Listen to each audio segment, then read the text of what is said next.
انا انزلناہ فی لیلۃ مبارکہ، ہم نے اس کو نازل کیا ہے ایک مبارک شب میں، کیونکہ 21ویں تاریخ ہے، یہ 21ویں شب شروع ہو چکی ہے، تو یہ بھی سمجھ لیجئے یہ عشرہ جسے کہ حضور نے کہا ہے کہ آخری عشرہ جو ہے اتق من النار، آگ سے چھٹکارا پانے کا ہے۔ جس نے یہ عشرہ پایا زندگی میں اور پھر بھی اس کی اصل قدر نہ کی اور آگ سے چھٹکارا نہ پایا تو بڑا ہی بد نصیب ہوا۔ تو اسی میں لیلۃ القدر ہے، اور لیلۃ القدر پر ایک مکمل سورت ہے آخری پارے میں، انا انزلناہ فی لیلۃ القدر۔ لیکن قرآن مجید میں اہم مضامین چونکہ کم از کم 2 مرتبہ آتے ہیں، وہی مضمون یہاں بھی ہے۔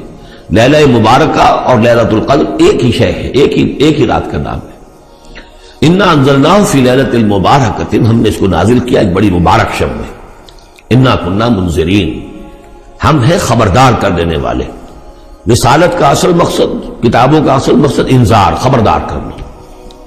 یا ایھا المدثر قم فانذر، کھڑے ہو جائیے، کمر کسیے اور خبردار کر دیجئے لوگوں کو کہ زندگی یہی زندگی نہیں ہے، یہ تو زندگی کا بڑا ہی ایک چھوٹا سا حقیر سا دیباچہ ہے، اصل زندگی تو موت کے بعد ہے۔ وَإِنَّ دَارَ الْآخِرَةَ لَهِيَ الْحَيَوَانُ لَوْ كَانُوا يَعْلَمُونَ فِيهَا يُفْرَقُ كُلُّ أَمْرٍ حَكِيمٍ، اس لیلہ مبارکہ میں تمام پختہ فیصلے طے پا جاتے ہیں۔ ہم سورہ سجدہ میں پڑھ چکے ہیں کہ اللہ تعالیٰ کی جو تدبیر ہے، اس کائنات کی جو تدبیر فرما رہا ہے، تو ایک تو اس کی سکیمز بنتی ہیں، اس کے منصوبے بنتے ہیں، اس کے نقشے بنتے ہیں جو 1000 سال کے ہوتے ہیں۔ اللہ کا ایک دن 1000 سال کا ہے۔ یدبر الامر من السماء الى الارض ثم يعرج الیہ فی یوم کان مقدارہ 1000 سنۃ مما تعدون۔ لیکن پھر ہمارے حساب سے جو ہر سال کا معاملہ آتا ہے، تو یہ بھی ایک رات ایسی ہے سال کی، یہ اس یوں سمجھیے کہ جو کاسمک جو ایک امپائر ہے اللہ تعالیٰ، یہ بجٹ سیشن ہے سال کا، اور اس میں سال کے اندر ہونے والے سارے واقعات کے ضمن میں جو کچھ ہونا ہے وہ فیصلے طے پا کر اور یفرقوں کا صحیح مفہوم ہوگا ایشو کر دیے جاتے ہیں۔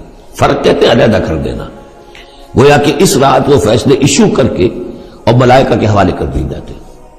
تو چونکہ یہ رات وہ عظیم رات ہے کہ جس میں تمام سال کے فیصلے طے پا کر اور ملائکہ کے حوالے کر دیے جاتے ہیں کہ اب ان کی امپلیمنٹیشن کرو، وہ سول سروس ہے، وہ بیوروکریسی ہے اس کائناتی حکومت کی۔ تو اسی رات کو اللہ نے اس قرآن کو لوح محفوظ یا ام الکتاب سے اتار دیا سمائے دنیا تک۔ امرا من عندنا، اور یہ تمام احکام جو ہم طے کر لیتے ہیں اس شب میں، وہ ہماری طرف سے حکم ہوتے ہیں، طے پا چکے ہوتے ہیں۔ امرا من عندنا انا کنا مرسلین، ہم ہی ہیں بھیجنے والے۔ رحمتا من ربک، اور تمام فیصلے جو ہوتے ہیں اللہ تعالیٰ کے رحمت ہی پر مبنی ہوتے ہیں، اور خاص طور پر اس کتاب کا بھیجا جانا وہ تو ایک عظیم رحمت ہے نوع انسانی کے لیے۔ انہ هو السمیع العلیم، یقیناً وہ سب کچھ وہی ہے، سب کچھ سننے والا اور سب کچھ جاننے والا۔ رب السماوات والارض وما بینہما، وہی ہے آسمانوں اور زمین اور جو کچھ ان کے مابین ہے، ان سب کا مالک اور رب۔ ان کنتم موقنین، اگر تم یقین کرو، یعنی یہ بات مان لینا تو شاید آسان ہو، یقین کرنا مشکل ہو جاتا ہے۔ ہمیں نفس دھوکہ دیتا ہے اس کا مالک میں ہوں، یہ چیز میری ہے۔ ہونا یہ چاہیے کہ ہر شے اللہ کی ہے۔ این امانت چند روزہ نزد ماست، در حقیقت مالک ہر شے خداست۔ میرے پاس تو یہ چند دن کے لیے امانت کے طور پر، یہ ہاتھ بھی اللہ کی امانت ہے جس نے مجھے دیا ہے۔ اللہ پوچھے گا کہ تم نے غلط کام تو نہیں لیا اس سے، اور یہ ہاتھ میرے خلاف گواہی دیں گے، ہم پڑھ چکے ہیں اس کو۔ ہمارے اپنے اعضاء جو ہیں، اپنے ہاتھ، ہمارے پاؤں، ہماری کھالیں ہمارے خلاف گواہی دیں گی۔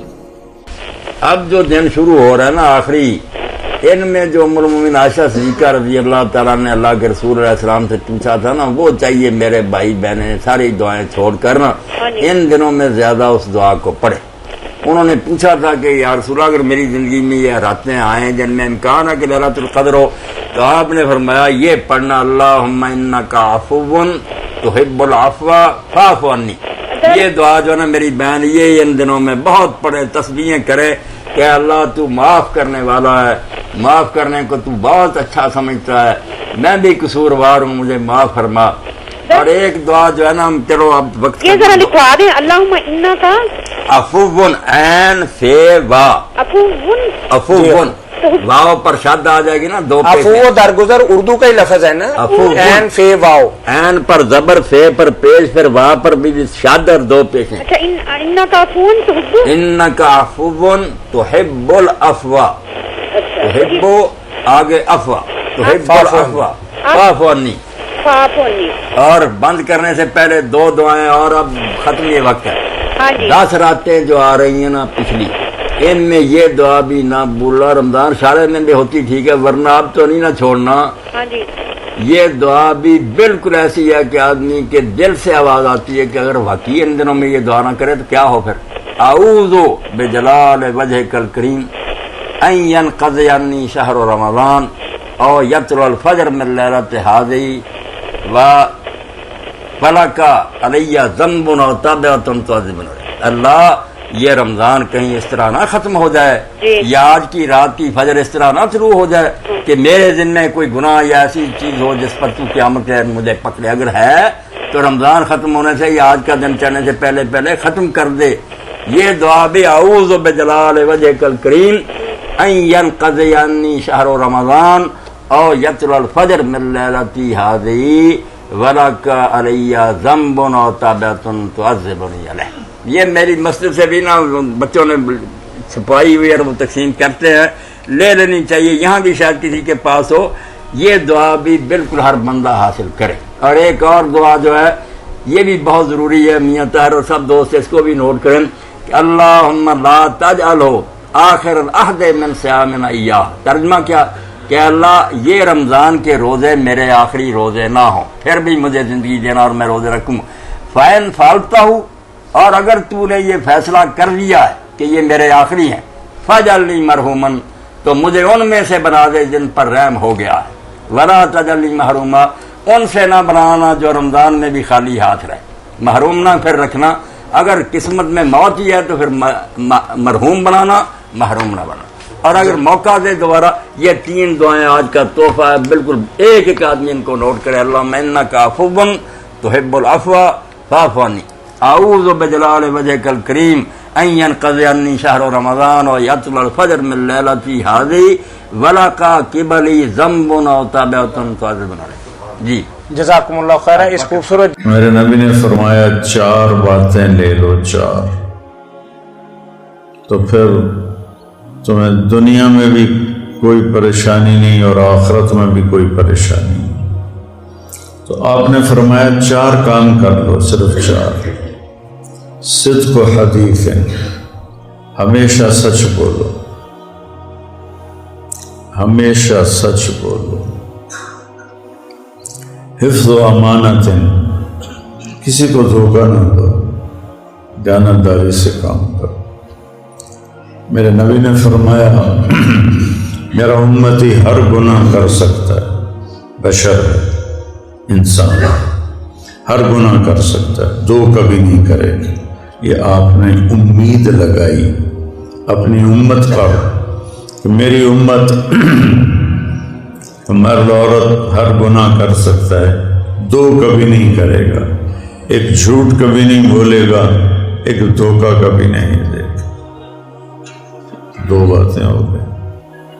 اور اس وقت سچ بولنے والے ملتے ہی نہیں، اور دیانتداری سے ڈیل کرنے والے ملتے ہی نہیں. تجارت کا نام ہی 2 نمبری ہو گیا ہے. 2 نمبری سے تجارت ہے، بات بات پہ جھوٹ ہے، بے مقصد جھوٹ ہے. جب کوئی آدمی جھوٹ بولتا ہے تو اس کے منہ سے اتنی بدبو نکلتی ہے کہ 1 میل تک فرشتے بھاگ جاتے ہیں. ہمارے نبی نے فرمایا پیاز کھا کے مسجد میں نہ آیا کرو کہ فرشتوں کو تکلیف ہو. کچا پیاز، سالن میں تو ٹھیک ہے، کچا پیاز منع نہیں. مسجد میں آنا ہو تو کچا پیاز کھا کے مت آؤ کہ فرشتوں کو تکلیف ہوتی ہے. لیکن یہ پیاز کی بدبو فرشتے برداشت کر لیتے ہیں، لیکن جھوٹ کی بدبو اتنی ہوتی ہے کہ فرشتے 1 میل تک بھاگ جاتے ہیں. دیوائیو سچ بولو، دیانتداری۔ تیسرا فرمایا حسن خلیقت، اپنے اخلاق اچھے کر لو۔ کسی نے پوچھا یا رسول اللہ سب سے زیادہ جنت میں لے جانے والا عمل کون سا ہے؟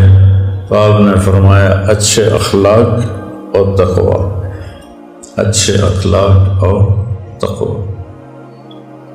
آپ نے فرمایا جب تمہاری نیکی اور گناہوں کو تولا جائے گا تو جو عمل سب سے وزنی ہوگا تمہارے ترازو میں وہ تمہارے اچھے اخلاق ہوں۔ صرف زبان پہ قابو آ جائے تو اخلاق بن جائیں، گالی نہ دیں، غیبت نہ کریں، جھوٹ نہ بولیں، کسی کو بے عزت نہ کریں، کسی کو ٹانٹنگ نہ کریں، کسی کو تانا نہ دیں، کسی کی برائی کمی دیکھی تو اس کو اچھالے نہیں، چند چیزیں تو آپ کے اخلاق خوبصورت ہو جائیں، کیونکہ 90% اخلاق کا تعلق زبان سے۔ اپنی زبان کو قابو میں رکھے، ہو جائے تو معافی مانگ لیں، اور دوسرا دل کو صاف رکھے۔ لوگوں کی برائی، لوگوں کے غلط رویے بہت زیادہ ہیں، لیکن اس کو دل سے دھو دیا کر۔ حسن الخلق۔ میرے نبی سے پوچھا گیا یا رسول اللہ دین کیا ہے؟ آپ نے کہا اچھے اخلاق۔ پھر سائل نے دوسری دفعہ پوچھا یا رسول اللہ دین کیا ہے؟ آپ نے کہا اچھے اخلاق۔ پھر اس نے تیسری دفعہ پوچھا یا رسول اللہ دین کیا ہے؟ آپ نے کہا اچھے اخلاق۔ پھر اس نے چوتھی دفعہ پوچھا یا رسول اللہ دین کیا ہے؟ تو آپ نے کہا بھائی کب سمجھو گے؟ وہ یہ ہے کہ غصے نہ ہوا کر، بات تو وہی تھی، الفاظ بدل دی، غصے نہ ہوا کر۔ غصے پہ قابو پانا بھی تو اخلاق کا عالی شان درجہ ہے۔ چوتھی چیز فرمائی رزق حلال، عفت فی طعمت، رزق حلال کماؤ، حرام نہ کماؤ۔ حرام لقمے سے پلنے والا جسم وہ جہنم کی آگ میں جل کے صاف ہو کے پھر جنت میں جائے گا، سیدھا جنت میں نہیں جا سکتا۔ اور اس کے حلال ایسی خوبصورت چیز ہے کہ میرے نبی نے فرمایا جو صبح سے شام تک رزق حلال کی طلب میں تھک جاتا ہے تو اس دن کے سارے گناہ معاف ہو جاتے ہیں۔ سبحان اللہ، کتنی بڑی بات۔ آپ کی محفل میں سعد بن معاذ بیٹھے تھے، آپ کی نظر پڑی تو ان کے ہاتھ مزدوروں جیسے تھے، جیسے کہ یہاں گلٹیاں بن جاتی، موٹے ہاتھ کھردرے ہو جاتے۔ تو آپ نے حضرت سعد سے پوچھا سعد یہ کیا ہے؟ کہ جی بچوں کے لیے مزدوری کرتا ہوں، سارا دن کئی چلاتا ہوں تو میرے ہاتھوں پہ یہ نشان پڑ گئے۔ تو سارے میری طرف دیکھو۔ آپ نے ان کا ہاتھ یہاں سے پکڑا اور اس کو ایسے چوما، پھر فرمایا حلال کماتے ہوئے جو ہاتھ ایسے ہو جاتا ہے اس پہ دوزخ کی آگ حرام ہو جاتی۔ تو بس 4 بات، سچ بولنا ہے، دیانتداری سے کام کرنا ہے، اخلاق اچھے کرنا ہے، رزق حلال کمانا۔ پھر کوئی کمی بیشی ہو جائے معافی مانگ لیں گے، اللہ معاف بھی کر دے گا۔ تو آخری اشرا ہے، اس میں نیت کریں کہ یہ 4 باتیں میں نے اپنے اندر پیدا کرنی۔ جو اعتکاف میں بیٹھ رہے ہیں وہ بھی نیت کریں کہ ہم نے اللہ سے منوانا ہے کہ یا اللہ ہمیں یہ دولت نصیب فرما۔